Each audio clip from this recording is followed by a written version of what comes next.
Greetings, fellow explorers, and welcome to the 7th episode of Geekoscopy 101. It's the science podcast show that explores the nexus between science, story, wonder, and philosophy. With me, your host, Dr. Kirsten, and today we are fighting ignorance with superheroes and with none other than Justin and the super scientists. How are you doing, Justin? I'm great. Thanks very much for having me. I'm really excited to speak to you today. I discovered your platform, if it's a platform. I think it's a platform. I'd say so. Yeah. At Comic-Con Africa, you had a booth there last year, and I didn't meet you. I think I met one of your other colleagues that were running the stand. Yeah, I met DC. Mm-hmm. And I just thought it was a brilliant idea. But before we delve too deeply into that, why don't you tell us a bit about who you are and what you do? So I run a nonprofit organization called Codemaker, and it's been around for about 5 years. We teach, essentially, it's like youth empowerment through science and technology education. So initially, we did a lot of hands-on classes with kids doing like coding and cardboard engineering and robotics, and working in low-income communities around Durban. And then the last few years, we've been focused much more on the coding side because it was just easier to scale. So we've done things like translate Scratch, free software from MIT, to teach coding. I think probably a lot of people that listen to your show know about Scratch. It's great, super creative, and we translated it into Easy Zulu to just lower the barriers to access. Mm. So we've done that, and then we're making sprites that are South African. So we got some artists to make some sprites for us, and then we held a drawing competition to essentially like get people out there to make the sorts of images that define South Africa. So that then kids can tell stories and make video games using those sprites. So that's kind of like Codemakers in general was kind of on the coding side and the making side of things. And then out of that came Super Scientist. So we launched like you said about a year ago now, and it's been great. So how did the idea for Super Scientists come about? Essentially, a few different things. So one is we made some, to get kids inspired to think about different types of careers.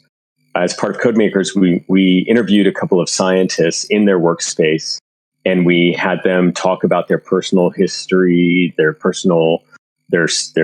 educational journey, their personal journey, what they do on a daily basis. And these were awesome videos. We found a surf videographer, so they were like really high-end production, and we filmed them both in English and in Easy Zulu. And we showed them to kids, and they loved them. We'd ask kids, what kind of careers do you want to pursue? And invariably, after we showed these videos, kids would say, I want to be a scientist. And then we'd say, why? And they would name the person in the video. So they'd say, I want to be like Bonacile. I want to be like Bongiwe.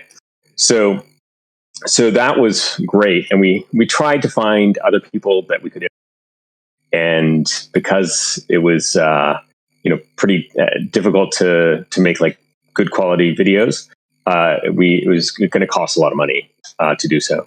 So that kind of didn't work. And then at some point, I put up like a bulletin board of scientists that I found in South Africa. And it was actually kind of hard to find that kind of information. It was hard to find like, here's a person, here's what they do, here's a picture of them. And we did this, found like, 15, 20 different scientists, different fields. And kids didn't pay any attention to it because it's on a bulletin board. It just isn't like active, right? So there was the point of like, this is information that we know can work, and then at the same time, like Pick and Pay does these different types of cards that are out there, and essentially it was like, why if kids are like getting their parents to shop at different shops because they want the cards, why can't we get kids to learn about scientists and learn about science through this same sort of approach? So that's so I had this idea, and I'd been kind of sitting on it for a couple of years, or at least a year or more, actually. And then I told it to a friend, and the friend, just kind of like an offhand thing. And this friend was like, that sounds like a cool idea. You should really do that. So then that was kind of, it was like, I think this is a good idea, but not totally sure. When she said that, then I made a plan, and I found somebody to help me mock up a card, and then found some scientists that would be keen to really do it for real, because it was a bit of a risk for them, I think. And then once it launched, then it's been cool. Yeah, it is really cool. Are they like collectible in the sense that there's a limited number, or do you just keep printing? At this point, sorry, my son's on my lap. It's fine. This is a family show. He'll go back to sleep, or maybe he will wake up. I know. Okay. At this point, they've changed a little bit. So like the ones that maybe we first printed were collectible, because we're not doing those again. Not printing anymore. Okay. Well, some of them, because what we did, let me just show you an image of one. So this is a scientist. His name is Peter Macharia, and he's geomatic. So he's from Kenya. So initially, there's with the cards, there's a built-in kind of like top trumps game. And initially, when we had the characteristics that we were going to use included the salary of people in the field. Oh dear! Why? Oh, because it was great, actually. Because kids, it wasn't the individual person salary, and that kind of like that became something that was a little pain to explain. And yeah. But kids, like, it blew their mind that they could actually make a decent salary as a scientist. And I think that that's really important, because, a lot of young people, there's already enough stigma against wanting to be a scientist. But the idea that, you can drive a nice car and you can earn like actually pretty good money, depending on where you are in the hierarchy, is something that was really like revelatory to them. But the problem is that, not all fields are the same. So comparing better paid fields to less well paid fields was sort of problematic. And I didn't really want to end up in situations where people were feeling uncomfortable about it. And there were some scientists who told me, like, yeah, we don't want to include this in, because we think it'll bias. Yeah. All right. So what's the reception then been like so far? So it's running for about a year now. You've attended some conferences. You got cards out. You're shipping cards, I believe. So we were, we. It's been great. I mean, the reception has been really positive. The scientists really like it. The kids, when they see the art, they think like, "Whoa, what? This is a scientist!" And then they're like, "This is like a living scientist!" Like, wow. And institutions also like it. So it's a great way to kind of show off who are people that work for a given institution. And so yeah, it's like a fundamentally like very positive project. And what we have not been able to do. Oh goodness, are you still there? Yeah. So we were creating cards and giving them at Comic-Con, and we went to a couple of other events, like a career day where we gave out a bunch of stuff. And then really what we need to figure out is a business model to make this sustainable. So either with a way to sell things, or corporates to sponsor. There's lots of different ways to do it. and it's just a matter of trying to figure those out. I didn't know that there was a game integrated into it. I don't remember seeing, because I have a few cards that I got from Comic-Con, but I didn't really see any game in it. Yeah, I mean, it's like a Top Trumps game. So what we've done is we've changed the characteristics to be. We asked each scientist what do they think is most important to succeed in the world of science, and they ranked these different attributes. So it's hard work, creativity, curiosity, and communication. And then based on their ranking, we assigned a number to each of those attributes. And then we also initially had the year that they were born. But again, some people felt like, is that really the right thing to include? So we got rid of it. Yeah, it's irrelevant. I mean, initially we wanted young people to see like, oh, these are also young people. But if it ends up biasing them against the older people, like they don't want to connect with that person because they think they're, as old as their parents, then, why do that? So your phone went back to portrait mode there. My camera. Your camera can't decide whether it's sideways or not. There we go. My phone turned off. Okay. Yeah, so I mean that sounds pretty cool. That's actually more than I expected in terms of reception. So just probably, if you keep going at it, should get somewhat some traction. I'd like to play like a game, like a full-on game version. So maybe when you get like a deck someday, you can probably like sell it a deck, and then add expansions and stuff. I talked with this a couple of different people that are really into Magic the Gathering, and I think what's cool about this is that once you have the characters, you can use those characters in lots of different ways. So we can use them in a Top Trumps type game very easily, but then we could also build other game mechanics with the same characters. And for example, this I shared it with this one kid, and then she was so excited she showed it to her brother, and her brother like wrote down all of these different ideas. He was like, "Oh, the marine biologist could beat like the computer scientist because water would take out their computer." These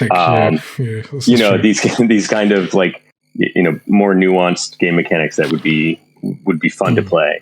So I think the list of things that we can do is very, very long, and it's like I'm essentially like we're a team of like 1.5 people. So I would love to find people who are like, oh yeah, I know this stuff. I could totally imagine figuring that out for you, and then make different. Yeah, no, the potential. You still there? Yes, I'm here. You cut out for a second. The potential is really cool, and I really dig the idea of having a full-blown, a bit of a deep game, but obviously not too deep because it is essentially awareness for school kids. So you can't have it be like Magic the Gathering or Yu-Gi-Oh! Something like that. So I imagine something more like Pokemon level of depth would be cool. So yeah, I'm keen to see it go somewhere like that because I would enjoy playing it, especially like because one of your scientists is my friend Nelson. What is his name? I forgot what his name is. He's Captain Carrotball. Oh yeah, because he studies snails. Whoa. Oh dear. That's the power of Captain Carrotball right there. Yeah, so it'd be really cool to like play one of my friends in a card game. Be like, yeah, exactly. And that's one of the other aspects that's been cool about this is just seeing, people will take their avatar and it will become their social media avatar, and they'll share it with friends, and friends will be like, you've been working out at the gym, like you're crazy buff now.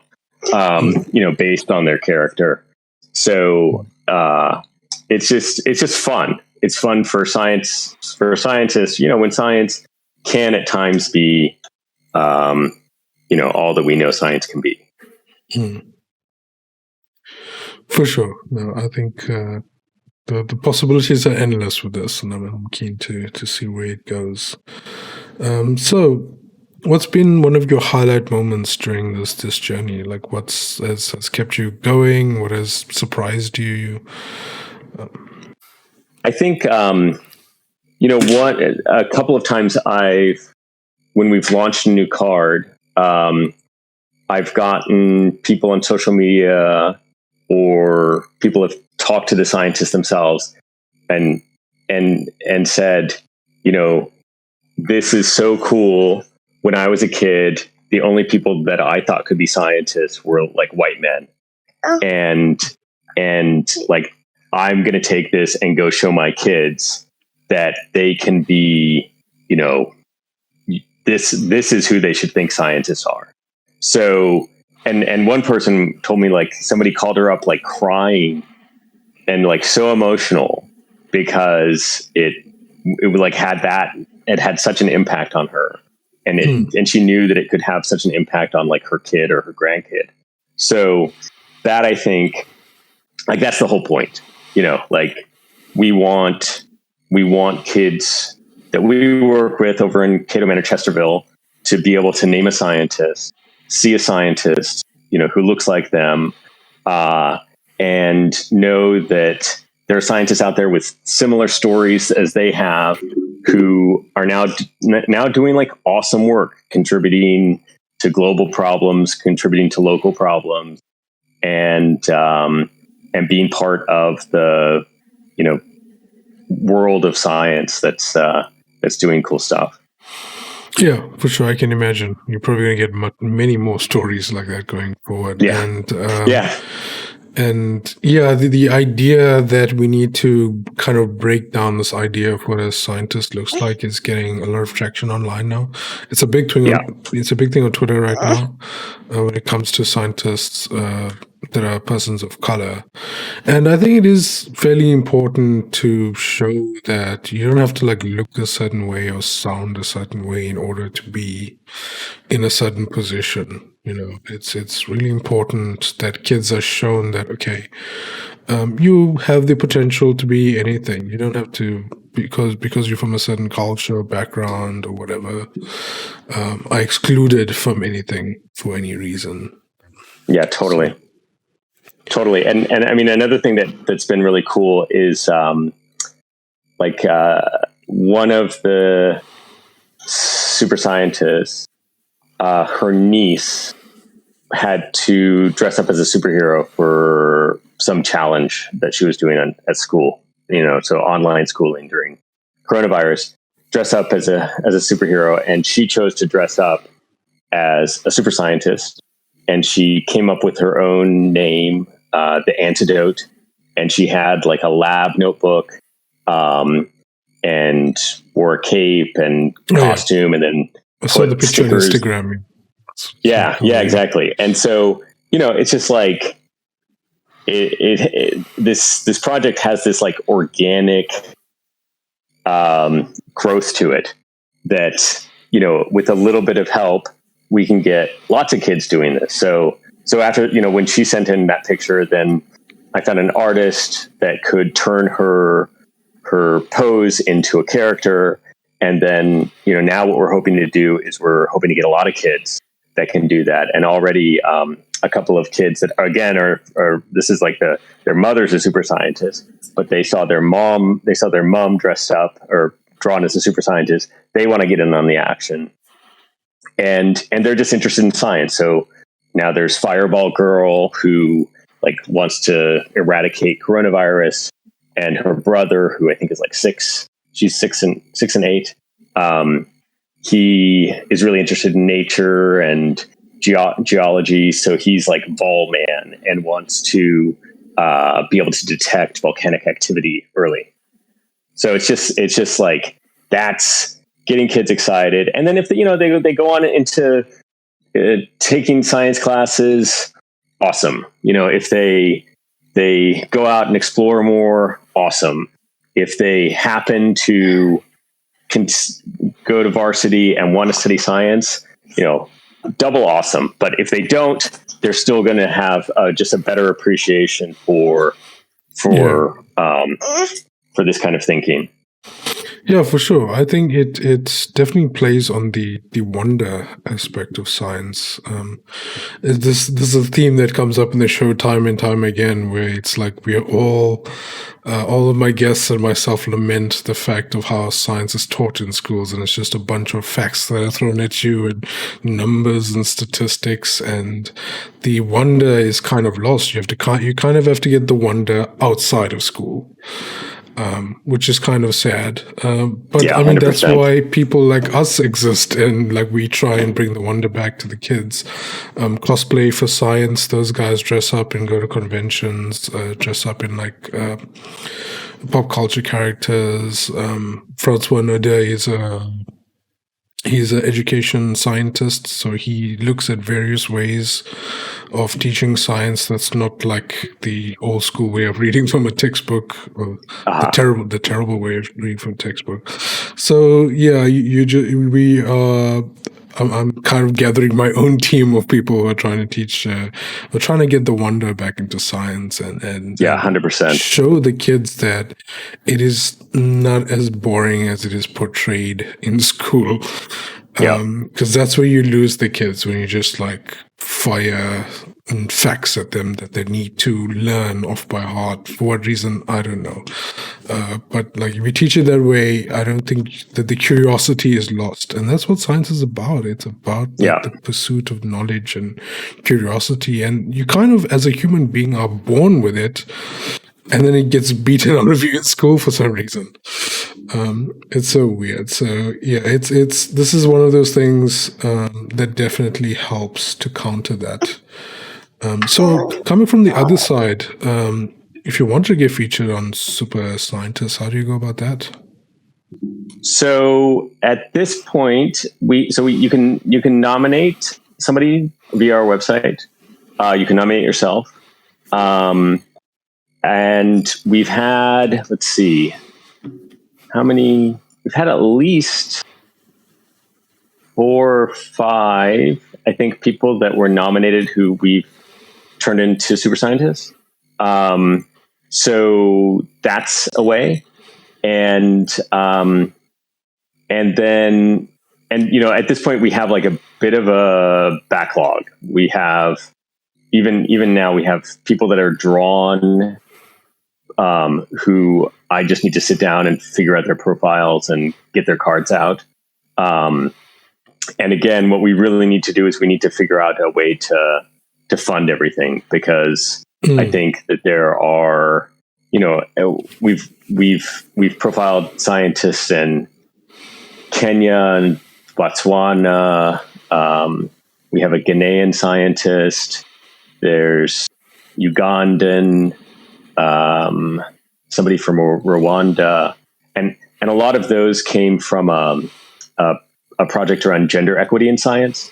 So this was African Academy of Sciences funded project through the Santé Network, which is a network of HIV/TB researchers, and the idea was to kind of reimagine science and reimagine kind of gender equity in science.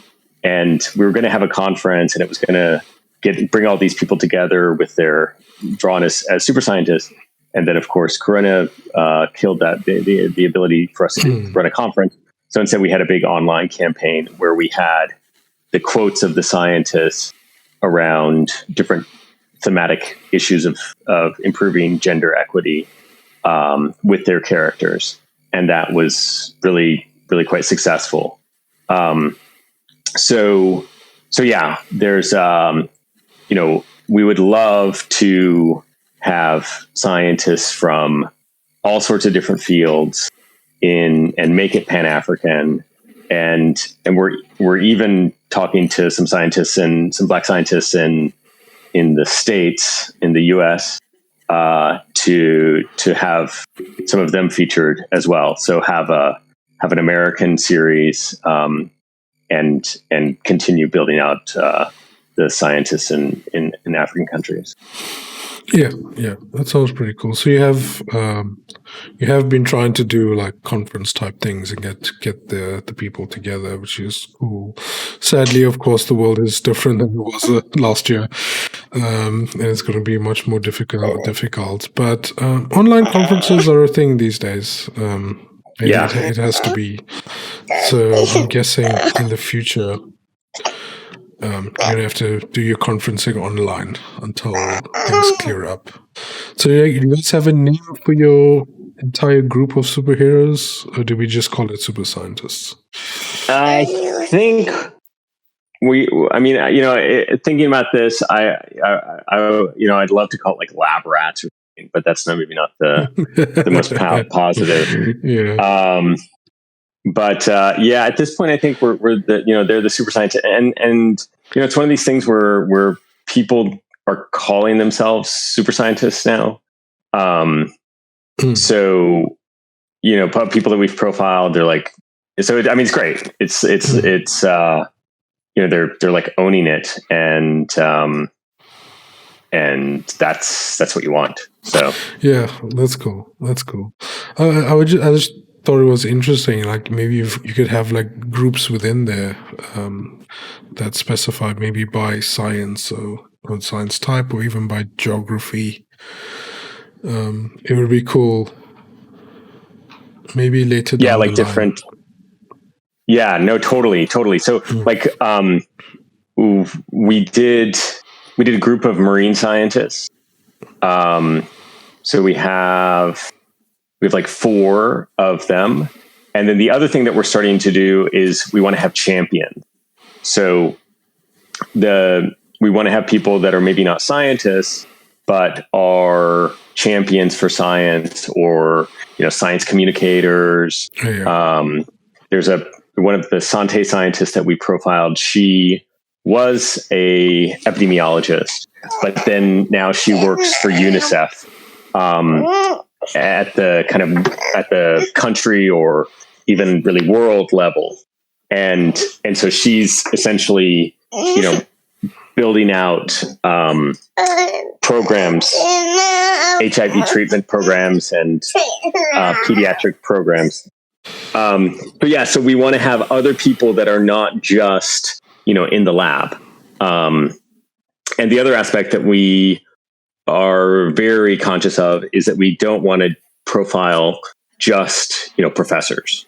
We want to recognize that, master students and PhD students and postdocs and even, technicians. I mean, there's lots of different types of careers that make science tick, and that science doesn't end with a published paper.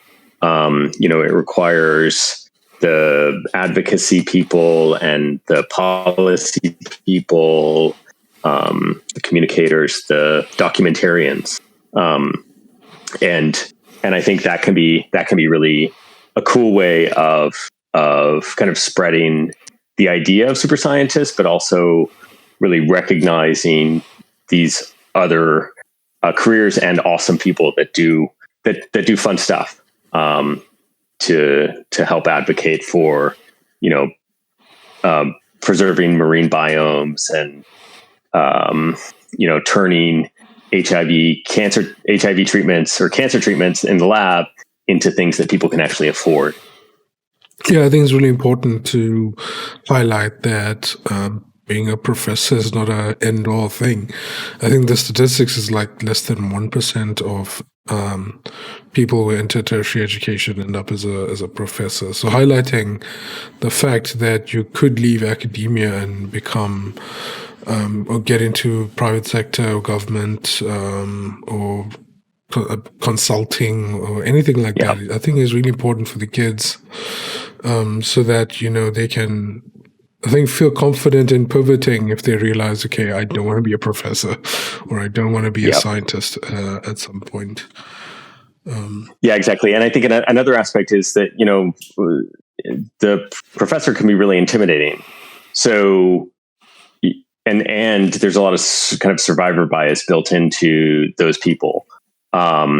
So to be able to show kids, here's somebody who went on from a engineering degree and now they're working as an environmental consultant or something like that.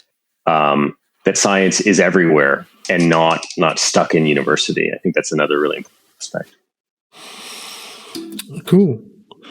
All right, I think we touched a bit on this, but what do you, in totality, think? Why do you think it's difficult that it's difficult to get kids interested in STEM these days? I think. I mean, you touched on it earlier, and the way that science is taught is problematic.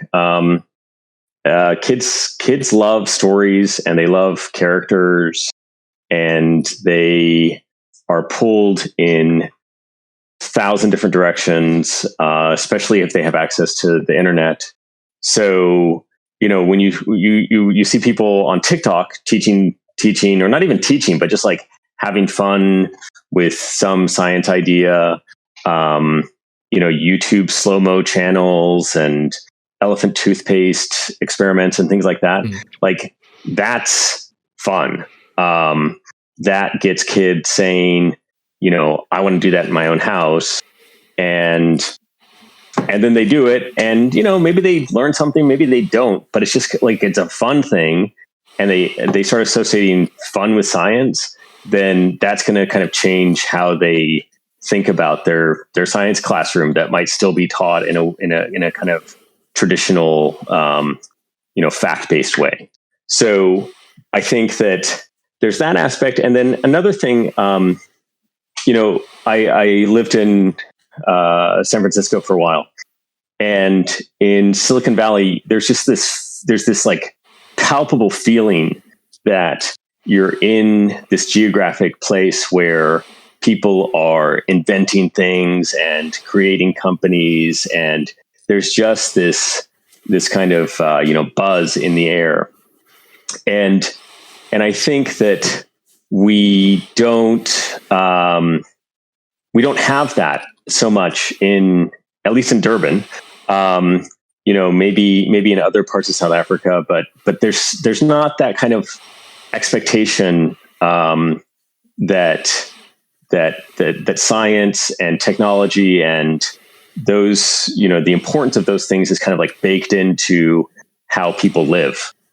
So, I mean, even trying to find, I'm trying to find Comet Neowise,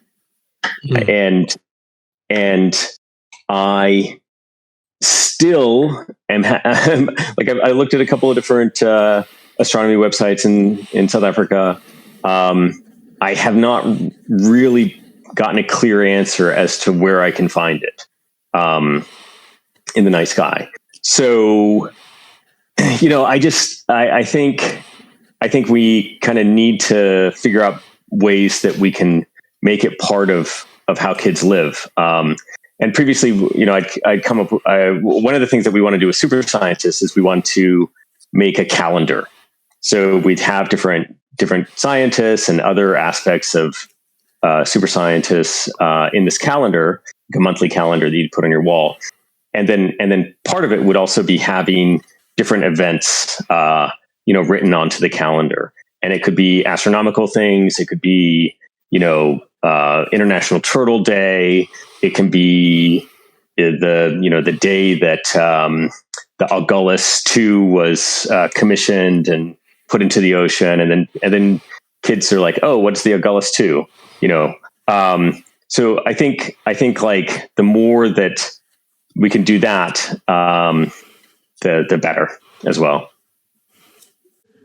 Touched a bit about this just in passing, but where do you like to see super scientists in 5 to 10 years? That's a long time. Yeah, it is a long time, especially with 2020. But I want to see. I think one of the things that's been really interesting about this and comparing it to the other work that we've done as code makers, is that it's a product. So, as a product, it can be replicated pretty easily. It's a platform for a lot of different offshoots. And it lends itself to just a lot of different creative avenues. So, we've done a bit of augmented reality already with the cards. So, if you have one of our cards and you put the free app Artivive at the logo, whether it's on our T-shirt or on the back of the card, then a video will roll of the different scientists that we've profiled. We can do the same on the front of the cards and have video or animations pop out. So we want to make an app, though recognizing that that's going to serve like a certain segment of the population and not maybe there's plenty of kids, but we want to make things, we want to make sure that we're still like being pretty true to our mission. And so we're making like activity books, and we have coloring pages, and it would be awesome to end up with a animated series or kind of like a live mixed series. I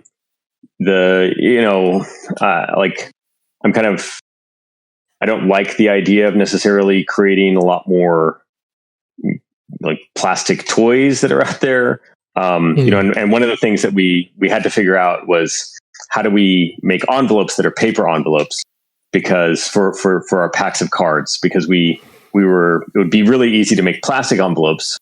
But the idea of making plastic envelopes and then having marine scientists inside those plastic envelopes, knowing that a lot of that plastic would end up in the ocean, was just like not on. We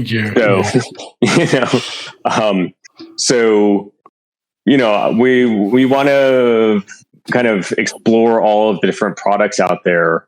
And again, kind of get back to the hands-on aspect. So if we ended up with some, different rich media that was getting kids to explore and do experiments, and all kind of within the Super Scientist brand, I think like that. And what we really want is, and we want a pretty broad reach. So I would love to end up having super scientists in lots of different countries, lots of different fields, and people just kind of recognize it as one of the go-to ways of getting kids interested in not just in the science, but the people behind it. And that's what this gives us. Is it gives us that human connection, which I think is really important and really cool, because they're living people. They continue to go and do new and interesting things. So like some of the scientists that we profiled, they study HIV/TB, but now because of coronavirus, they are involved in COVID-19 research. So, to be able to update kids and say, hey, interferon is now doing X and Y, and he just talked at the AIDS meeting as a plenary speaker, and you have him on a card, you have him on a poster on your wall, and he's still out there doing awesome stuff. I think that's another aspect that we can explore. So I think what's cool about this is that there's a lot of different options and a lot of different things that we can see how well they work, and the ones that work well, pursue those. And also, see how technology changes, because we at some point a couple of years ago, we went and we took VR 360 pictures at a lab. So, we want to incorporate those pictures into the cards as well. So now a kid can go and from a card, through an app, now they're in the lab. who knows where things will be in 5 years, let alone 10. I think that would be really cool. The AR part is really cool, but I think it's limited in what it could possibly be done. With that, you could be linking to the scientist's research and online profile and things like that. But yeah, that takes time and money. So I'm hoping you guys get funded in some sort of manner. But that's a story for the future. I think. I have faith and hope in this project. It's really cool. It's really cool and interesting to me. But going off super scientists and more about Justin, what are your favorite fictional superheroes? Let's see. So, this is so I have this young guy here. Then I also have a 11-year-old and a 8-year-old. So my 11-year-old is a big Marvel fan, and I in the Marvel world I like Thor a lot. I think he's like super clever, and also he doesn't take himself too seriously. He's such a ham, especially in Endgame. That was hilarious. And then Black Panther, of course, is awesome. I went to the Black Panther premiere, and it was we saw the Black Panther in IMAX at the premiere, and it was just so phenomenal to see everybody dressed up and so excited for that movie. So that was really cool.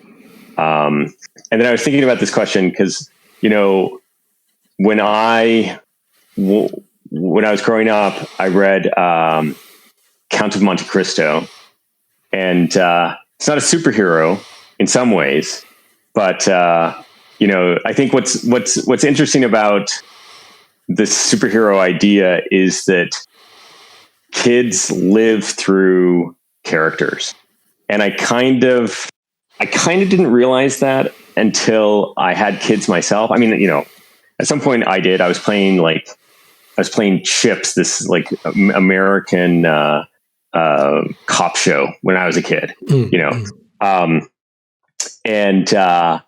And then I had kids, and of course, like that's what they did. But then if you listen to kids, they will if they're about to do something that they're a little bit afraid to do, they will kind of pump themselves up, and they'll do some sound effect, or they'll be flash, let's go. And then they'll run really fast. And that's kind of what happened with Codemakers is we're having kids make different types of stories and animations. And so many of the boys were making superhero characters and, Dragon Ball Z and, oh God, what's it called? Just all of these different awesome characters. And I kind of realized this book, Count of Monte Cristo, is all of these different characters that you read about growing up, you get into them. And that's what we want with this project is you get into the skin of this person and you really see the world through their eyes. That's a long answer, but I think, whether it's that or another book that my son loved listening to when he was a really young kid was Anne of Green Gables. And it's the story of a girl in Nova Scotia, Canada, who has all of these different adventures. But again, it's he would get into the idea of who Anne really is. And it just changes how you look at the world. Yeah, for sure. So I think the final question is, what other geeky things do you like to do, or maybe with your family as well? Let's see. One thing I love is the sardine run in Durban. I don't know if it's that geeky, but in some ways it is, because like It is, you have to like wait to hear where the sardine run is, and then you it's like this. Oh man, it's like this. It's like this. Like there's so few things I feel like that are not prescribed in the world, that something that you don't know if it's going to happen or not, and then when you hear this happen, you have to rush out and do it like that, and then you go down there, and then to see like a super pod of dolphins, like I think last year or a couple of years ago, we went down to South Coast, and there was netting. There were a couple of fishermen who had caught sharks on the line. They reeled in the sharks, and I think a bronze whaler, is that, I don't know if is that right, the right type of shark. Sure, not a shark and expert.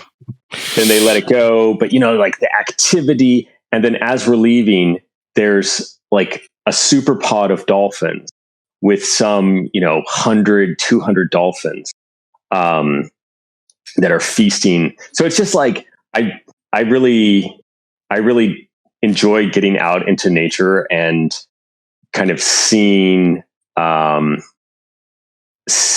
like just experiencing what's amazing about the world, which one of the best classes that I took in university was a botany class. And to like, at the time it was fine, but now it's the class that I use more than like pretty much anything else, because you still have some remembrance of what different plants are within different families and groups, and I think that's what's cool about science, is it just gives you this different way of seeing the world.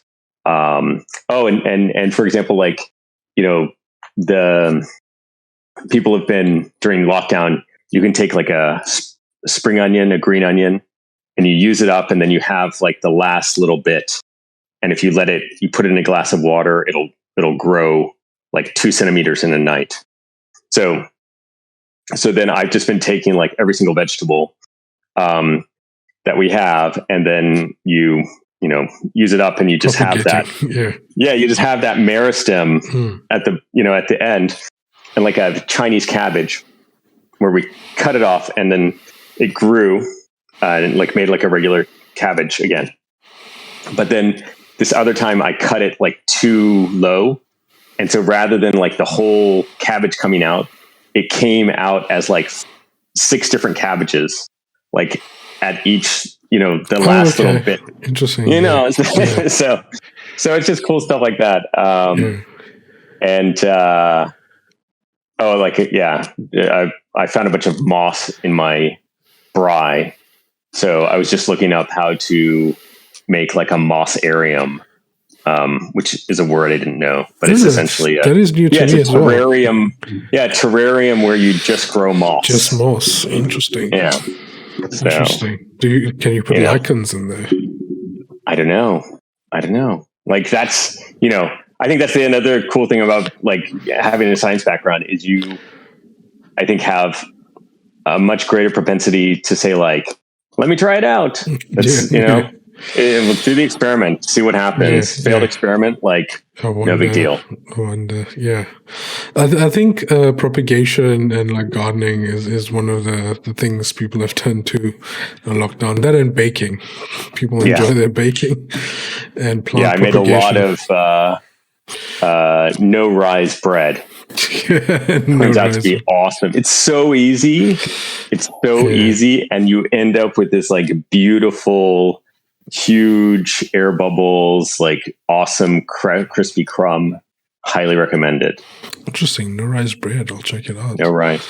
I'll send you the recipe. Is that like without yeast? Is that what's No, it has yeast. Oh, what am I saying? No rice. No need. Oh, sorry. I see. No need bread.